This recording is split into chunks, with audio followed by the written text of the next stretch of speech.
అశోచ్యానన్వశోచస్త్వం ప్రజ్ఞావాదాంశ్చ భాషసే గతాసూన గతాసూంశ్చ నానుశోచంతి పండితాః. అర్జున, ఎవరి కోసం దుఃఖించకూడదో వారి కోసం దుఃఖిస్తున్నావు. మహాజ్ఞానసిద్ధులు మాట్లాడినట్లుగా అతి తెలివి మాటలు మాట్లాడుతున్నావు. నిజమైన జ్ఞానసిద్ధి కలవారు మరణించి ఉన్న వాళ్ళ కోసం కానీ జీవించి ఉన్న వాళ్ళ కోసం కానీ నీలాగా శోకించరు. ఈ శ్లోకంలో భగవానుడు చెప్పిన సూత్రాలు 3. ఎవరి కోసం దుఃఖించకూడదో వారి కోసం దుఃఖిస్తున్నావు. వీటిలో మొదటి సూత్రం అర్జునుడికి ఒళ్ళంతా దహించుకుపోయేటట్లు చేస్తున్న ఈ దుఃఖాన్ని గురించి ప్రస్తావిస్తుంది. అర్జునుడు ఇప్పటికి ఎన్ని యుద్ధాలలో ఎందరిని సంహరించాడు? అప్పుడెప్పుడూ లేని దుఃఖం ఇప్పుడెందుకు? పాతవాళ్ళు అంతా పరాయి వాళ్ళు, ఇప్పుడు మరణించబోయే వాళ్ళంతా నా వాళ్ళు అనే భేదబుద్ధితోనే కదా శోకిస్తున్నాడు. అదీగాక ఈ దేహం మాడి మసైపోతే దాని లోపల ఉన్న జీవుడు కూడా మాడి మసైపోతాడా?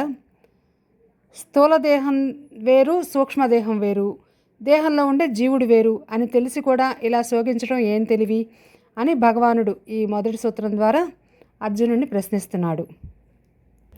తర్వాత భగవానుడు తన రెండో సూత్రంలో అర్జునుడు ఇప్పటి వరకు చేసిన వాదాలన్నీ కూడా ప్రజ్ఞావాదాలే అంటూ పరిహాసపూర్వకంగా మందలిస్తున్నాడు.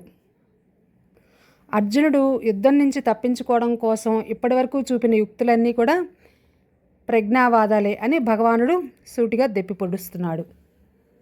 మూడవ సూత్రం పాండిత్యం. బృహదారణ్యకోపనిషత్తు నిజమైన పండితుడు పాలు త్రాగే పసివాడిలాగా ఉంటాడు అని చెప్పిందంట. పసివాడు అజ్ఞానం వల్ల ఏడవడు, పండితుడికి అన్నీ తెలుసు కనుక అసలు ఏడవడు. పండితుడికి ఏం తెలుసు? లోకంలో కనిపించే జీవులంతా ఈ పరమాత్మ యొక్క రూపాంతరాలే అని తెలుసు. మరి అయితే విడిగా ఎందుకు కనిపిస్తున్నారు అంటే, ఎవడికి వాడు తన పూర్వకర్మల రాశిలోంచి ఒక భాగాన్ని అనుభవించడం కోసం ప్రాణం పోసుకు పుడుతున్నాడు. ఆ తర్వాత అదే కర్మరాశిలోని మరో భాగం యొక్క అనుభవం కోసం ప్రాణం వదిలేస్తున్నాడు. అట్లా ప్రాణం వదిలినవాడు మరో చోట ప్రాణం పోసుకుంటున్నాడు. ఇది వాడి జీవన వికాస ప్రక్రియలో భాగం. ఈ విషయం తత్వవేత్తలకు బాగా తెలుసు. అందుకనే వాళ్ళు పుట్టిన వారి కోసం కానీ, జీవిస్తున్న వాడి కోసం కానీ, మరణిస్తున్న వాడి కోసం కానీ బెంబేలు పడక ఉదాసీనంగానే ఉంటారు. ఈ మూడవ సూత్రం ద్వారా భగవానుడు అర్జునుణ్ణి జగత్తు, జీవుడు, ఈశ్వరుడు అనే 3 అంశాలను పరిశీలించే తత్వవిద్యలోకి ప్రవేశపెడుతున్నాడు.